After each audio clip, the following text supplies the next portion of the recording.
Heroux is truly and humbly dedicated to public service, serving on both the Joint Committee for Mental Health and Substance Abuse and on the Joint Committee for Children, Families, and Persons with Disabilities.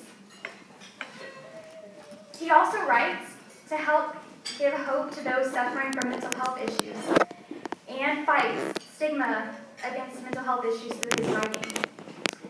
At the National Alliance for Mental Illness Walk in May, he also encouraged me on my own community outreach project to fight the stigma against mental health issues.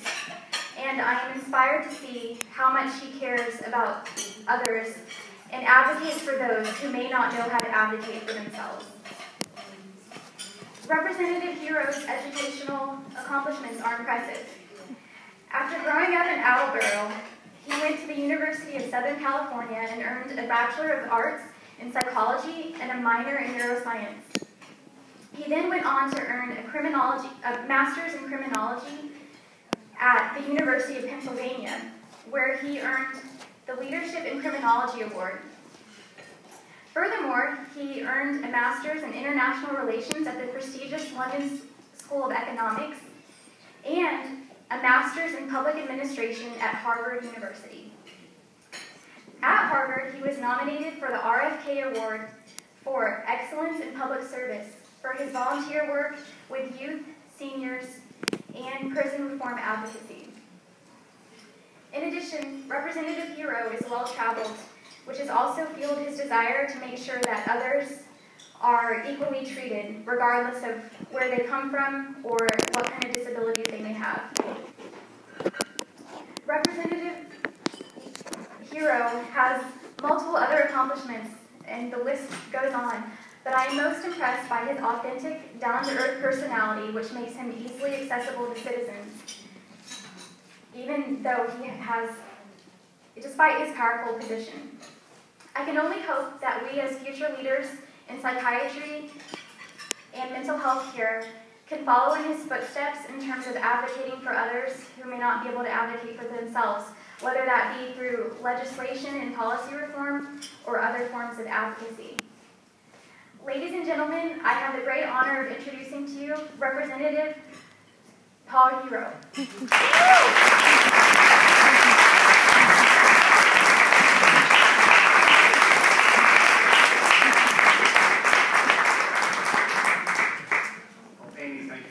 For that wonderful introduction, and it's a real honor to be here today.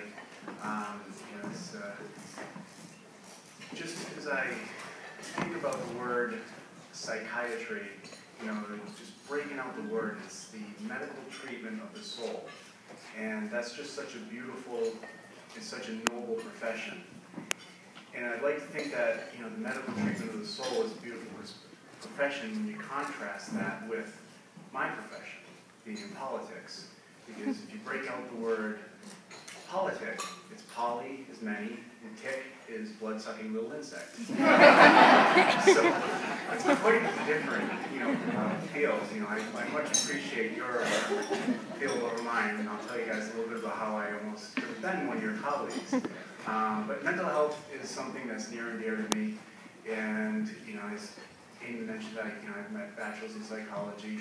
But if you were to talk to my legislative aide, she'd probably tell you that I have ADHD and maybe with some comorbidity with OCD in there as well. And if you were to probably talk to my ex-fiancée, she'll tell you I have separation anxiety or attachment issues. The driver is going up to 93 will tell you I have intermittent explosive disorder. So I'd like to say that has more to do with the Volvo having a default of horn, but they won't admit that yet. In all seriousness, I worked with kids for about 7 years, 5 to 12-year-old kids. And a lot of these kids had ADHD, conduct disorder, ODD, PTSD, some of them had bipolar disorder.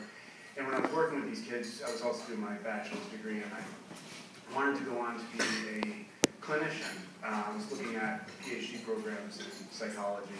But alas, I'm quite competitive, and I didn't get into any of them.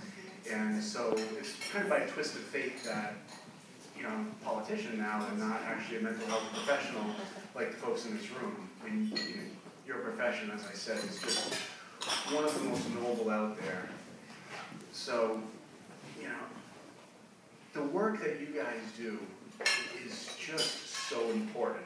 You know, we can talk about bridges and, you know, roads as being very important in the debt, but the work of, you know, treating the person's soul, you know, not necessarily from the spiritual point of view, but just, you know, the individual, you know, the person who is really hurting is just so extremely important. I used to work in prison and I worked in jail, and, you know, there's a lot of folks there with different psychiatric conditions, you know, overpopulated in that respect. And the work that, you know, the prison psychiatrists and prison clinicians would do is just so extremely difficult, so underappreciated, so underpaid, and it's just extremely important work.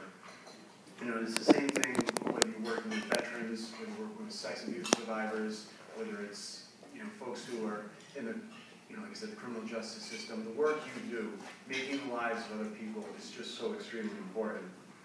You know, mental health, mental illness, according to the National Institute of Mental Health, affects about 45% of the population at some point in their life. Whether it's something temporary or whether it's something chronic, it's about 45% of the population, 26% over the past year. We're preaching to the choir, you all know that. But there is a really nasty stigma associated with mental illness. And I have written about this in the Huffington Post, and when I write about mental illness stigma and, you know, just increasing access to mental health care, it's the sort of thing, that's when people start, I get a lot of emails from folks, and people just say thank you, because there's a lot of folks out there who are suffering silently, whether they personally themselves or whether they have a family member, and it's the sort of thing where your profession helps those who are suffering. And again, that's just why I think it's such a noble profession, and why I one day, you know, previously I, you know, was pursuing that as a profession. But ever since the Newtown shootings, though, I think the situation with mental illness in America has become a little bit complicated. You know, there is this perception, this idea that we should be afraid. We should be very afraid of people with mental illness. We should be very, you know, be scared of them.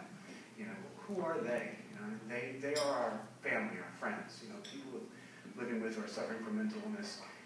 You know, they're in every aspect of our society.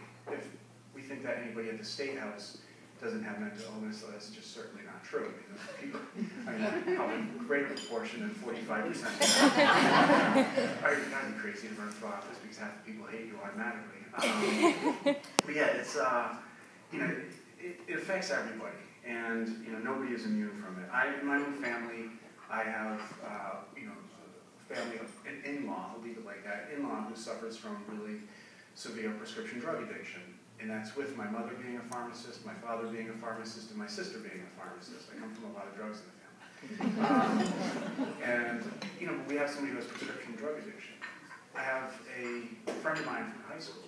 You know, she suffered from bipolar disorder, and she actually committed suicide last April after, you know, having a really bad depressive, you know, bout. She lost that day, you know, but she had lived with it for years. So, you know, it affects, you know, me, my family, my friends. Nobody's immune to it, and certainly nobody in this room as well. So the idea that there's a mental, like some type of stigma, some type of shame associated with it, is just, in my mind, just very misplaced, because we don't feel that way when it's a little kid with cancer or somebody with leukemia. All of a sudden you have a lot of compassion to that person. But if it's somebody with a mental illness, it's keep it quiet. And that's why I write about it in the Huffington Post. I write about depression in men, women, and children. Recently, I wrote about a friend of mine from high school who was successfully living with bipolar disorder, and the article I wrote about her, you know, it was circulated quite a bit, you know, through Facebook and through tweets, and you know, got a lot of positive attention. So there's like a lot of people out there who are suffering silently, and again, you help those people and their families and their friends. So the folks in this program, I mean, you are the cream of the crop. You are the best that psychiatry has to offer. You know, with what you're going to do, the skills you have, the knowledge, you know, what you do is an immense public service. What you do for other folks, you're not just doing for that person, you're doing for their families, for their friends, for society. And again, I'm just in awe with this as your chosen field.